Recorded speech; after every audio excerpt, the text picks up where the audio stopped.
3, 2, 1... Salut la team, et comme d'hab, avant tout, je remercie les tipeurs. Vous êtes trop forts et perso, j'ai besoin de vous plus que jamais en cette fin d'année. Gros big up donc, mais aussi à vous tous qui êtes là. Si je suis là, c'est grâce à vous seulement.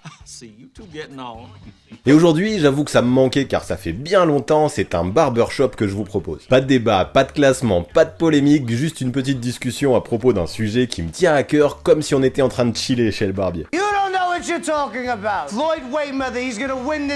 Alors rentrons dans le vif du sujet, quoi de mieux lors de la période de Noël, à part regarder la NBA là, qui va commencer, que de binger les plateformes de streaming. Un bon canapé, de grosses chaussettes, un plaid, un pull moche et on est bon. Alors pour la première fois de l'histoire de ma chaîne, on va parler de cinéma. Mais de cinéma en lien avec le basket évidemment. Ouais, dans la vidéo du jour, j'ai décidé de vous parler de mes œuvres cinématographiques préférées qui ont un lien plus ou moins important avec la balle orange. Évidemment, ma liste ne sera pas exhaustive, mais j'ai quand même décidé d'en sélectionner une vingtaine sur lesquelles j'ai tenté de varier les approches. Tout cela, je les ai vus, je vais les lister par date de sortie, et si je vous les recommande, c'est que vous pouvez y aller les yeux fermés, ou à demi fermés. Alors on ne perd pas plus de temps, et c'est parti pour les 20 films en lien avec le basket qu'il faut absolument regarder pendant les vacances. Pour le premier, je débute en 1990 avec un film français, Fiyero le Pou. Alors celui-là est particulier, car c'est le seul court-métrage dont je parlerai aujourd'hui, et il est réalisé par Mathieu Kassovitz. Vraiment, à mes yeux, ce film est hyper culte, il dure même pas 10 minutes et je vous invite réellement à prendre le temps de le découvrir. Ça doit être l'une des toutes premières œuvres qu'il a réalisées, et vu que comme nous tous, le héros du Bureau des légendes aime le basket, elle concerne notre sport préféré. Un très jeune Kassovitz joue le rôle d'un basketteur maladroit, qui s'entraîne dans un vieux gymnase et rêve d'impressionner une basketteuse bien plus talentueuse que lui. Et je ne vais pas vous spoiler, mais je crois qu'il ne s'en sort pas mal, au moins dans ses pensées. Alors c'est old school, il y a pas de dialogue, il y a un très faible budget, mais c'est épique. Simplement un incontournable en France pour la culture du basketball au cinéma. Rendez-vous désormais en 1991 avec le film À toi de jouer, petit, réalisé par Frank Schroeder. Le titre original, The Pistol, The Birth of a Legend, est vraiment plus parlant. Pete Maravich, vous connaissez sûrement, je parle de lui en long et en large, que ce soit dans mon top 100 all-time ou encore dans mon top 6 des moments de l'histoire des Hawks. Des choses à raconter à son sujet, il y en aurait, que ce soit sa carrière universitaire légendaire ou encore sa relation très néfaste avec l'alcool. Ceci dit, ce biopic se concentre sur une autre partie de la vie de l'arrière, son adolescence. Vous pourrez voir comment son père le soutient, mais l'entraîne aussi, en lui apprenant à dribbler dans des conditions folles qui lui serviront beaucoup pour plus tard. Son jeu fantasque n'a pas toujours plu, et pourtant, son padré l'a toujours encouragé à suivre cette voie avec succès. Mieux encore, vous allez comprendre pourquoi le gamin fut surnommé Pistol. Allez, je ne vais pas vous spoiler, mais sachez que l'anecdote est plutôt cool. Le film raconte une vraie tranche de vie en mode American Dream dans les années 60, et franchement, ça envoie du lourd. Même si le scénario est un poil prévisible, tout reste très fidèle à la réalité de ce que j'ai lu. Et ça ajoute encore de la qualité à cette production.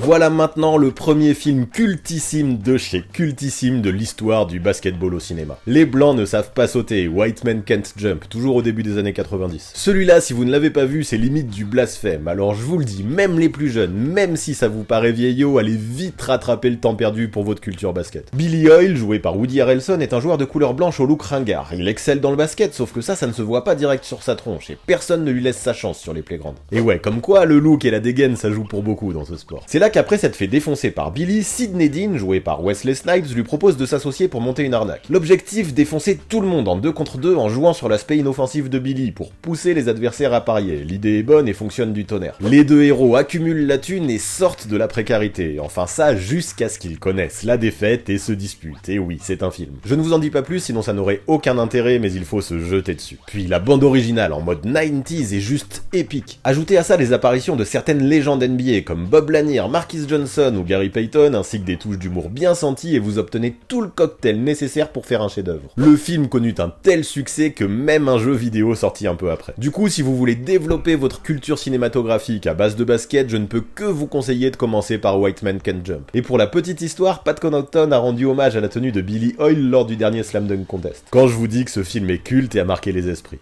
Place à Above the Rim, qui est sorti en 1994. Bon allez, je vais être honnête, en termes de scénario, ce n'est pas non plus le truc le plus original. Pas mal de clichés sont réunis dans ce long métrage qui lie le basket, la drogue et le ghetto. L'histoire assez classique du jeune basketteur talentueux qui doit choisir entre une vraie carrière sportive et l'appel de la rue, on connaît, et c'est exactement ce qui a lieu dans Above the Rim. Kyle doit-il suivre les conseils du coach qu'il a formé pour aller jouer et briller à Georgetown, ou bien suivre Birdie, le thug joué par Tupac qui lui promet de faire fortune? Cas de conscience, magouille, ambiance gangsta, jeu ultra physique physique et même la présence de certaines personnalités comme John Thompson, l'ancien coach des Hoyas, tout y est. Et justement, si je parle de ce film aujourd'hui, c'est pour l'atmosphère très kiffante qu'il dégage. Avec Above the Rim, on a l'occasion de s'immerger dans la culture de ce quartier si populaire à New York qu'est Harlem. La bande-son avec Warren G, Dr. Dre, Naughty by Nature et les Beastie Boys est juste épique, et soyons honnêtes, voir Tupac dans un film sur le basket, ça n'a pas de prix. Puis vu qu'en plus, Marlon Wayans, un acteur que j'aime beaucoup et dont on reparlera plus tard, joue le rôle de Bugalo, je ne peux que adorer ce film.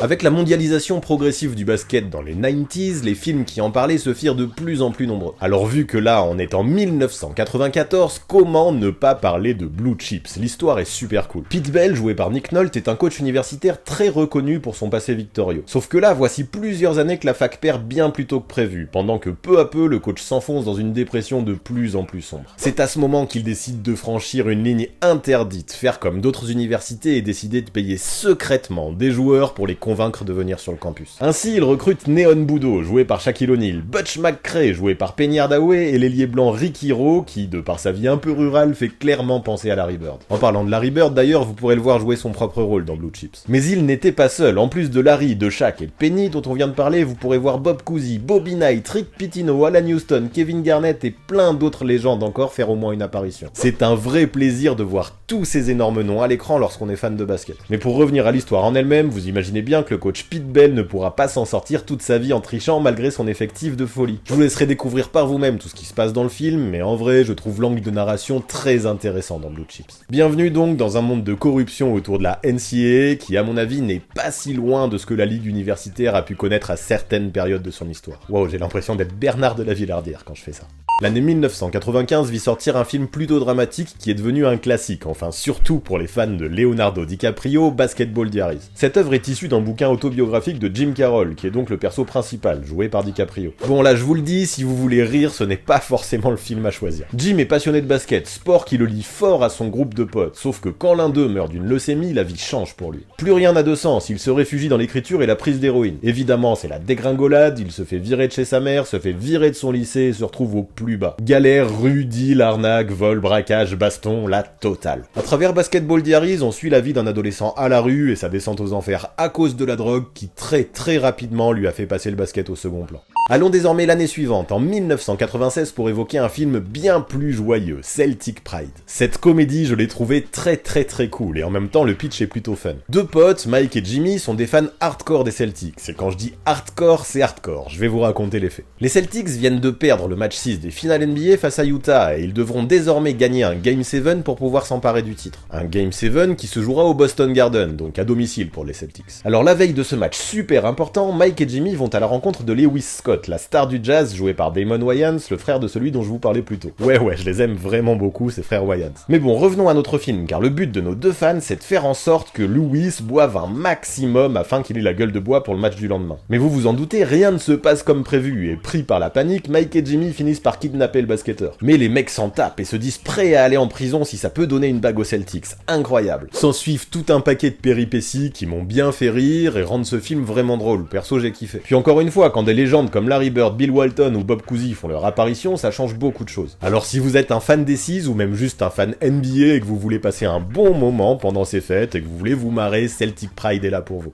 Toujours dans la comédie, l'année 1996 a vu sortir un autre film dédié à la balle orange, Eddie. Celui-là a eu un gros succès, et après avoir parlé des Celtics, on va plutôt évoquer les Knicks désormais. La star de ce long métrage, Whoopi Goldberg, qui joue le rôle d'Eddie justement, une super fan de l'équipe new-yorkaise qui, comme c'est le cas aujourd'hui, était au fond du gouffre. C'est rigolo de savoir ça quand même, vu qu'en 1996, le niveau des Knicks était plutôt lourd. Comme si ce film avait pu prédire l'avenir. En tout cas, dans notre récit, Eddie remporte un concours de lancer franc à la mi-temps d'un match au Madison Square Garden, et elle a le droit, à l'espace de la seconde période, de devenir l'assistant coach de son équipe préférée. Forte de son caractère bien trempé, interprété de façon excellente par Whoopi Goldberg, Eddie se fait très vite remarquer. Faut dire que pour son premier match sur le banc, la nana ne rigole pas, elle ne lâche pas l'arbitre, prend une faute technique et finit par se faire expulser. Violent, sauf que cette personnalité a tapé dans l'œil du proprio, qui décide alors illico de la nommer head coach. Dans son équipe des Knicks, tout plein de vrais joueurs qui avaient pu obtenir un rôle de fiction. Mark Jackson, Malik Sealy, Rick Fox, John Saleh et même Greg Ostertag dans le rôle de Joe Sparks, c'était plutôt cool comme starting Starting Five. Puis c'était un truc de fou aussi, le nombre de gars qui ont joué leur propre rôle parmi les adversaires. Muggsy Bogues, Dennis Rodman, Mitch Richmond, Larry Johnson et plein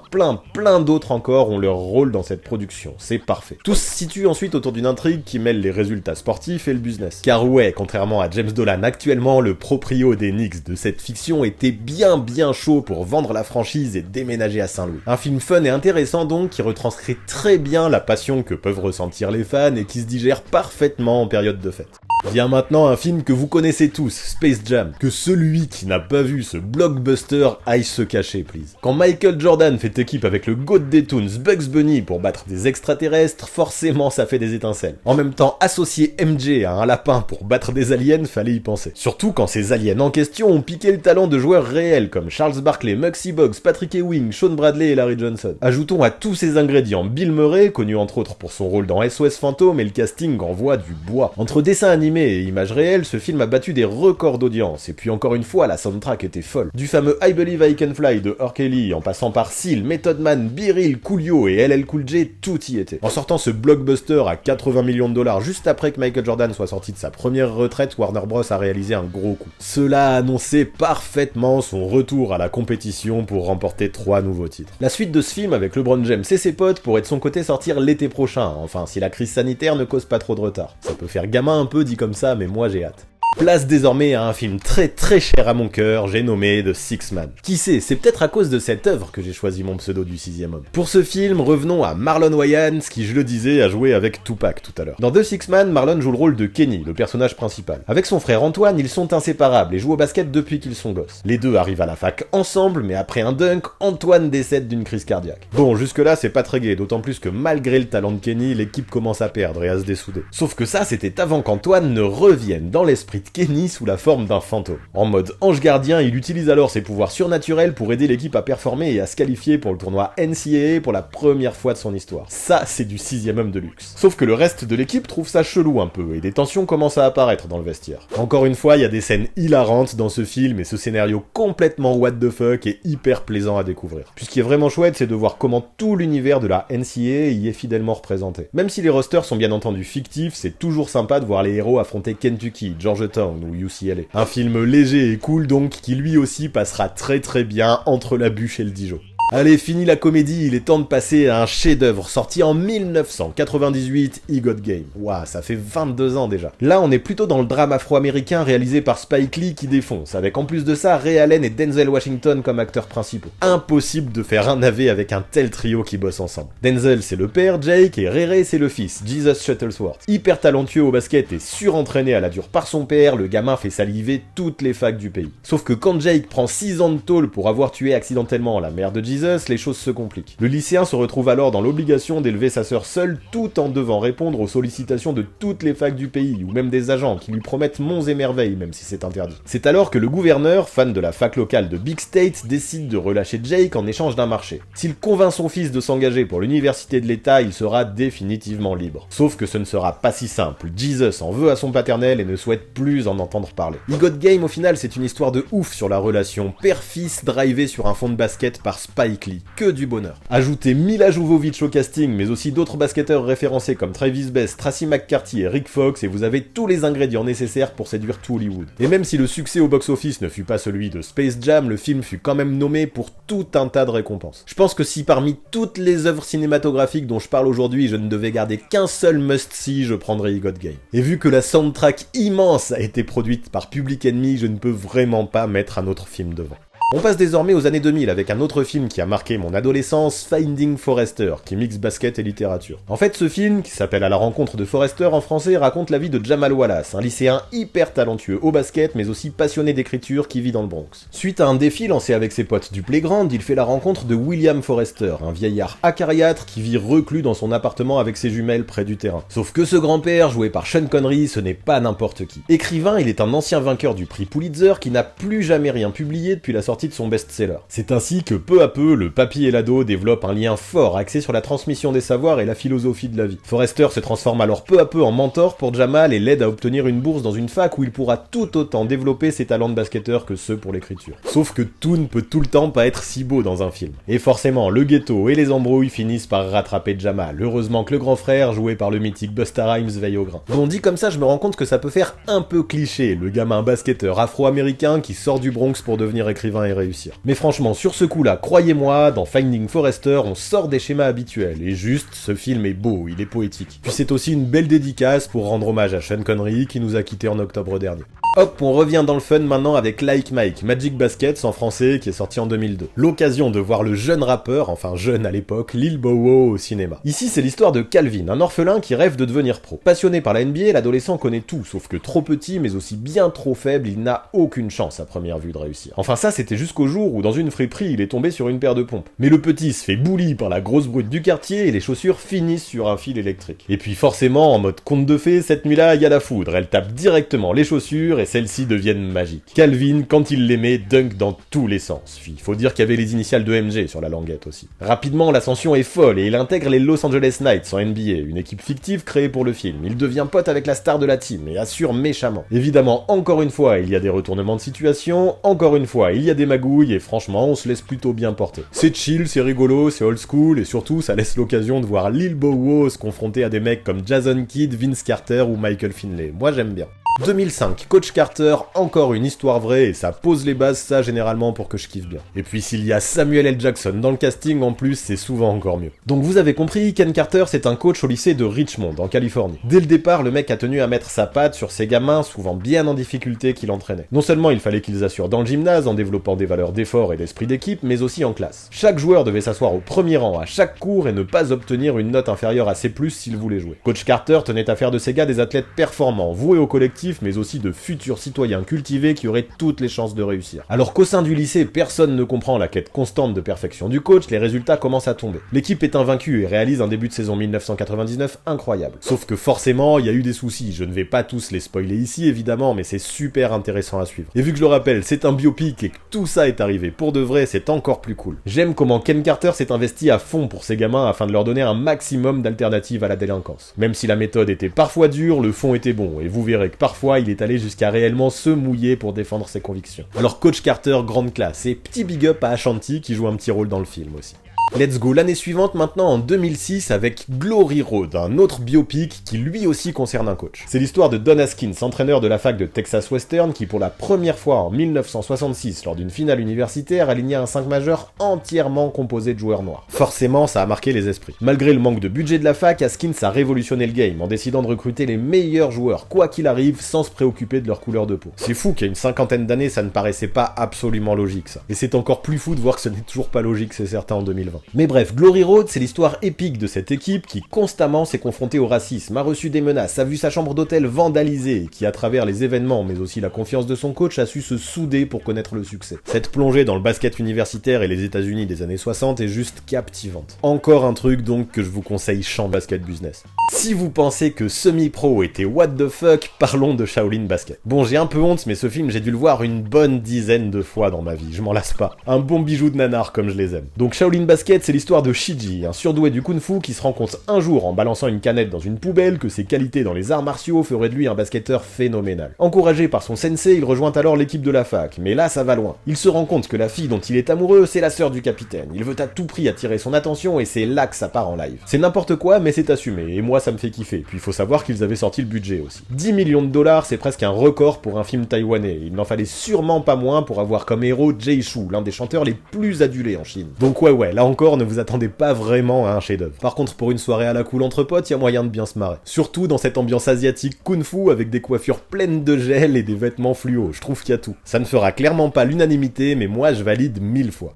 Atterrissons désormais en 2012, une époque plus contemporaine avec Thunderstruck, un film pour ados dans lequel Kevin Durant joue son propre rôle. Après, soyons francs, dans ce film, il y a quand même un côté Like Mike ou Space Jam du pauvre quand même. C'est l'histoire d'un ado qui se fait virer de la team de son lycée parce qu'il n'est pas assez bon. Moqué par les autres, il n'obtient rien de mieux qu'un rôle de Waterboy, sauf qu'un jour, lors d'un match du Thunder, il est amené à croiser KD, son idole. Lorsque ce dernier lui signe un autographe sur un ballon, le rêve du gamin se réalise, tout le talent de Durant lui est transféré, sauf que le joueur d'OKC, lui, n'a plus rien. Mais le petit Brian, je crois qu'il kiffe, il refait les tests pour son équipe du lycée et défonce tout le monde, sauf que de l'autre côté, rien ne va plus. Durant est catastrophique et le Thunder enchaîne les défaites. Brian rendra-t-il son talent à son idole pour le voir se qualifier en playoff? C'est bien l'intrigue phénoménale de ce film. Ne nous le cachons pas, hein, on n'est pas sur du Spike Lee, et même si c'est pas ouf, ça reste sympathique. Puis voir Durant dans un film, mais aussi Reggie Miller, Steve Kerr, Russell Westbrook, James Harden ou encore Candace Parker, c'est cool. Rien que pour ça, ça vaut le coup d'œil. Bon, depuis que j'ai évoqué Kassovitz, là, en 1990, avec Fiyero Le Pou, je n'ai pas reparlé de cinéma français, et je sens que je vais me faire des ennemis. Alors c'est l'heure de Chacun pour tous, sorti en 2018. En gros, c'est de la bonne comédie française comme on la connaît, avec Ahmed Silla dans l'un des rôles principaux. L'idée de départ est assez fun, et sûrement mon passé d'éducateur spécialisé m'y rend particulièrement sensible. Le pitch est simple, Martin est l'entraîneur de l'équipe de France de basket paralympique, réservée aux handicapés mentaux. Sauf que juste avant les JO, plusieurs de ces éléments le laissent tomber. Hors de question pour Martin d'abandonner l'idée de s'envoler pour Sydney, mais il faut aller vite. Voilà pourquoi il recrute pour remplir son roster des joueurs valides. Et le mieux, c'est que pendant un bon moment, personne ne s'aperçoit de rien. Encore une fois, c'est plutôt léger, c'est assez drôle, j'aime bien Ahmed Silla, mais surtout ça défend des valeurs dans lesquelles je me retrouve, notamment celles qui sont au cœur des rapports humains. On s'aperçoit que parfois, entre une personne handicapée et une autre valide, la frontière est fine. C'est tout ce qui peut se voir dans Chacun pour tous, au vu des liens que tissent les membres de la team dans le vestiaire. Et pour tous ceux qui pensent que ce genre de truc n'a lieu que dans les films, dites-vous bien que c'est inspiré d'une histoire vraie. Et ouais, à Sydney en 2000, pour les Jeux paralympiques, l'Espagne, dans son équipe de basket, ne disposait que de 2 personnes handicapées dans un roster de 12. Bien sûr, hein, quand le scandale fut révélé, la médaille d'or espagnole fut retirée. N'empêche que sur le moment, les membres du comité olympique n'y avaient vu que du feu. Comme quoi, je le répète, parfois la frontière est fine entre les personnes considérées comme déficientes mentales et les personnes considérées comme valides. Enfin, le dernier des derniers films que l'on va évoquer aujourd'hui, c'est Uncle Drew. Ce personnage joué par Kyrie à l'origine pour une pub Pepsi est désormais une œuvre du 7e art. Alors c'est reparti, on a repris les vieilles ficelles, on a rappelé Kyrie Irving, on l'a déguisé en vieillard et on a fait pareil avec tout un paquet de stars NBA. L'histoire ne casse pas 3 pattes à un canard, mais elle est plutôt sympathique. Ça parle de Dax, un mec qui rêve de disputer le Rucker Classics au Rucker Park et qui a mis toutes ses économies là-dedans. Sauf que quelques jours avant le tournoi, les membres de sa team le laissent tomber pour rejoindre son rival. Dax doit donc retrouver des coéquipiers de valeur et vite. Heureusement, il rencontre Uncle Drew, ancienne légende NBA interprétée par Kyrie Irving. Celui-ci lui propose de reformer son ancienne team remplie d'octogénaires. Le duo va donc tenter de convaincre tout un tas de grands-pères de rejoindre l'aventure. Shaquille O'Neal, Chris Webber, Reggie Miller, Nate Robinson, Aaron Gordon, tout le monde y passe. Et faut le dire, c'est carrément cool. Voir des vieillards enchaîner cross sur cross et péter des tomards, comment tu peux rester insensible à ça? Impossible donc, dans mon barbershop, de ne pas parler d'Uncle Drew pour finir.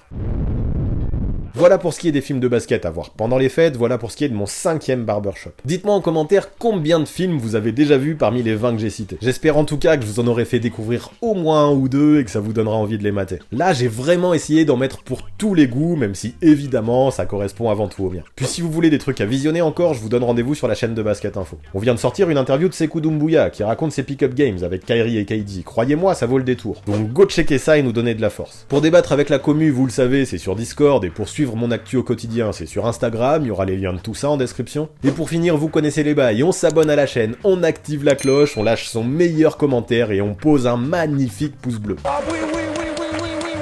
Yes, le 4 à la suite, je compte sur vous. Merci en tout cas de m'avoir écouté jusque là, vous êtes des bons et ça fait bien plaisir. À très vite.